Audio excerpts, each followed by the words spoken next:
Hello and welcome to this cozy fall/autumn book tag. If you're like me and you are in the bookish realm of YouTube, you've probably seen many creators already make this tag. I'm a little late to the game, but I love fall. I don't think fall is over yet, so here I am. I have been tagged by two of my booktube friends, Kat from the YouTube channel Curious Cat and Chelsea from the YouTube channel Libraries and Lattes. Here I am to answer these fall bookish questions for you. Question number one, what is a book that always reminds you of fall? I had to think about this one a little bit. I had to think about this question. When it comes to fall, I initially think of Halloween. So we're going to talk about some Halloween books in a minute because that's a separate question. Aside from Halloween, a couple of things come to mind. Back to school type books, anything dark academia, anything set at a school, in a school setting. I feel like that is fall to me. But a specific book that I was reminded of as I was thinking about this question is The Sisters Grimm. This is a children's book. I read it as a kid. This is what got me into reading. This is a book about two sisters, two young girls whose parents have disappeared. They move in with their grandmother who lives in a small town that they come to find out is full of fairy tale characters.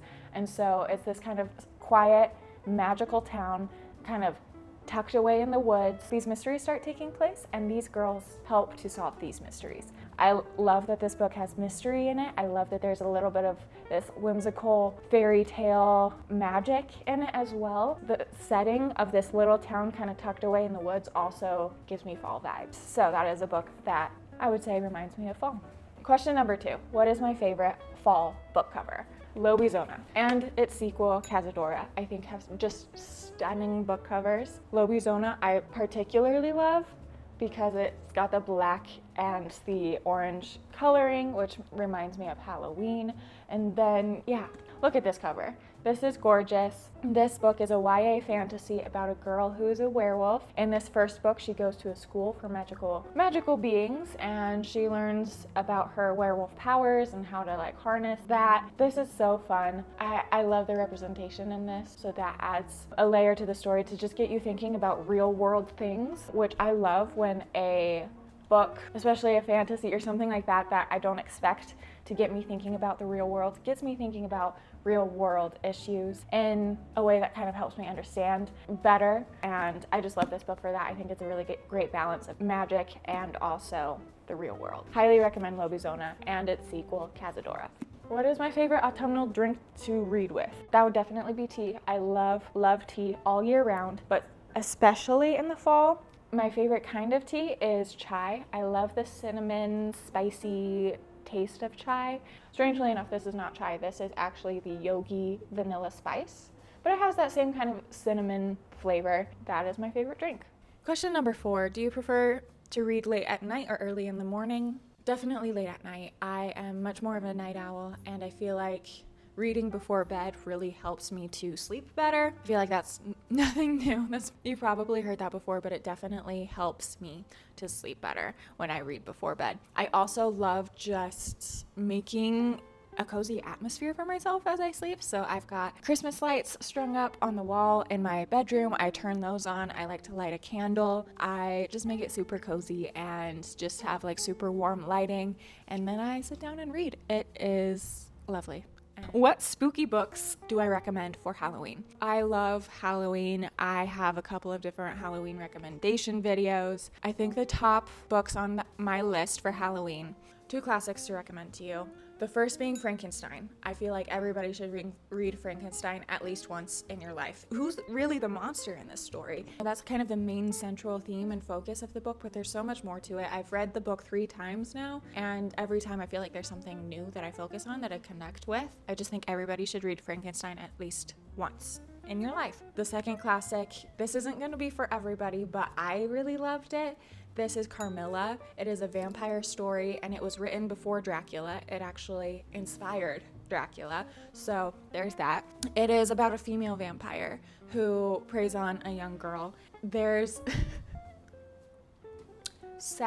I was about to say sapphic undertones. I'm not sure if they're really under anything, but there's sapphic tones throughout this book. So again, that might be why I wouldn't recommend it for everybody, but I would still recommend it. Like, read it, please. I loved it. I think it's got that more spooky gothic feel to it. Here are a couple of spookier, scary reads if that's your thing for Halloween. The first being Mexican Gothic. This was my introduction into the horror genre, especially as it is known today. Technically, I think both Frankenstein and Carmilla could be classified as like classic horror. Horror has evolved since then, and so when it comes to more contemporary horror, Mexican Gothic was my introduction there, and I loved it. It was just, I felt very unsettled, very disturbed the entire time, but I couldn't really put my finger on why, which made it just all the more unsettling for me, which I loved. And it's spooky. I loved it. My second more contemporary horror recommendation would be The Haunting of Hill House. This, I believe, was written back in the 1960s, so it's not like super contemporary, but it's more contemporary than Frankenstein, okay? This one is a classic in the contemporary horror genre, I guess. I read it this year for Halloween and really enjoyed it. If you want more details, go watch my last video. What is the ultimate comfort read for you? When I need some comfort, I reread books that I read as a kid. I find those stories so comforting. Books like Percy Jackson or Ella Enchanted. In fact, one of my current reads is the third book in the Peter and the Starcatcher series. This one isn't on the same level as Percy Jackson or Ella Enchanted, so I don't remember entirely everything that happens in this book the same way I remember those other books, but I feel safe within these pages because I know that it's going to end well. I also love the characters in these pages. I love the magic, the whimsy, I love that this is connected to Peter Pan and finding those connections and being like, oh, so that's how that character got their name, or that's how Peter Pan lost his shadow. Those kinds of things. I love seeing those connections to that original Peter Pan story. That's what I'm reading right now. Another comforting read. This book I read for the first time earlier this year. It was very comforting to me then, and I'm sure I will pick this up and reread it again in the future whenever I need comfort, and that book is A Psalm for the Wild Built and its sequel, A Prayer for the Crowned Shy. These two books, honestly, if you love Studio Ghibli movies, if you love that kind of cozy, whimsical, slow pace, philosophical, like if you love Ghibli movies, you're gonna love these books. It's about a young tea monk, a young person who's struggling with finding purpose in life, who meets a robot in the woods who has a very clear purpose, and yet the monk learns from the robot about purpose, and the robot learns from the tea monk about life and humanity and nature. I love this. It's cozy. It teaches some very comforting lessons. I'm definitely going to be picking up this one and rereading it more in the future whenever I need comfort. What is my favorite autumnal reading snack? I'm not much of a snacker. Okay, that's a lie. I just don't know if there's anything like particularly autumnal about the snacks I like to eat. I do love baking in the fall and winter. I do love pumpkin flavored things, pumpkin spice. So yeah, I would say pumpkin spiced flavored baked goods, I guess, would be the most autumnal snack or food that I enjoy. Do I have a favorite fall candle to burn while reading? Yes. Like I said, when I read at night, I like to make things cozy. I like that warm ambient lighting, so I do light candles along with my Christmas lights, right? This candle, I've already burned this completely, but this is one of the little pumpkin candles that you can find at Target if you're in the US, I guess. But this one is the cinnamon cider scent, and I love this one, especially in like early fall. September and October, I think, are for particularly for the more cinnamony scents, which is why this is completely gone and can no longer be burned. I've burned all the wax away. But another candle that is in the same candle line, I guess, is called like Pumpkin Forest or something like that. Kind of strange. That one I'm starting to burn more now that we're into November, because it has kind of a foresty evergreen smell to it as well, which is perfect for the coming holidays. When I'm not reading, what is my favorite activity to do in the fall? Okay, I have a couple of activities. One that is specific to fall and one that is more all year round, but I've rediscovered it this fall, okay? First is the fall activity, and that is just I guess this is also a year-round thing, but being outside, going for a drive or a walk in the mountains. I live in Utah, so we have gorgeous mountains here, and when the leaves change color and you have this gradient of yellow and orange and red leaves all across the mountains, I just love to take a drive through the mountains or even walk through the forests and see those leaves up close. That's my fall activity, fall specific. I still do these things all year round, but it's just more magical in the fall because of the colorful leaves.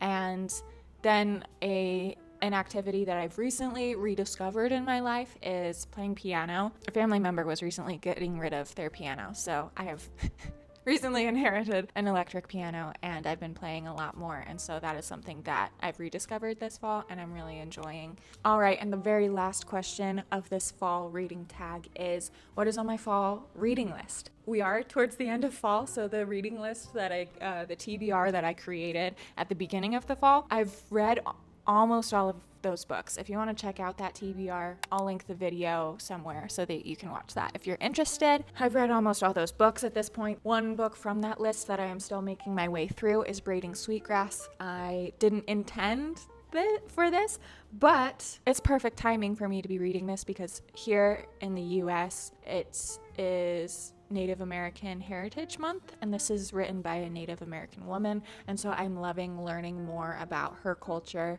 and her history, her family's history, and how it's intertwined with nature. I am absolutely loving what I'm reading in this, the essays I'm reading. I feel like they perfectly balance, like educating the reader about nature, about plants, but also about how Native American culture is so deeply tied to nature and the natural world. And I'm just loving it. I'm loving it. So if you're looking for something to read this November for Native American Heritage Month, I highly, highly, highly recommend Braiding Sweetgrass. My TBR for the remainder of fall is just ever growing. Honestly, I feel like every day I'm like, ooh, I really should read that this month because there's a lot going on these days, and I just feel like there's so many different things, different moods that I want to read. But a couple books that I have here, a collection of the Sherlock Holmes short stories and this Jane Austen travel guide, because my husband and I are going to the UK for a little trip soon, and so I want to read these two in preparation for our trip to London to the UK. I'm hoping to read those before fall is over. Curious Cat, who I mentioned before, who tagged me to do this tag, is hosting a readathon this month that's all about like neurodivergence and psychology and stuff like that. That is a topic that I am super interested in. A book that kind of fits that theme that has been on my TBR for far too long is Unmasking Autism, and so I would really like to read that book this month, but like I said, there's a lot going on in my life right now, in the world right now, that I feel like I need to read to understand what's going on in my head, in my body. I feel like I need to read to understand what's going on in the world. So who knows how many of these books I'm gonna get around to reading before fall is over, before this month is out, but we'll see. We'll see. Those are my answers to the fall/autumn cozy book tag. I hope you've enjoyed watching this video. Please comment down below. I am curious. Are you more of a tea, coffee, or a hot chocolate drinker? Please let me know down in the comments below. And with that said, thank you so much for watching. Thank you for listening to me ramble about books, and I will see you in my next video. Bye.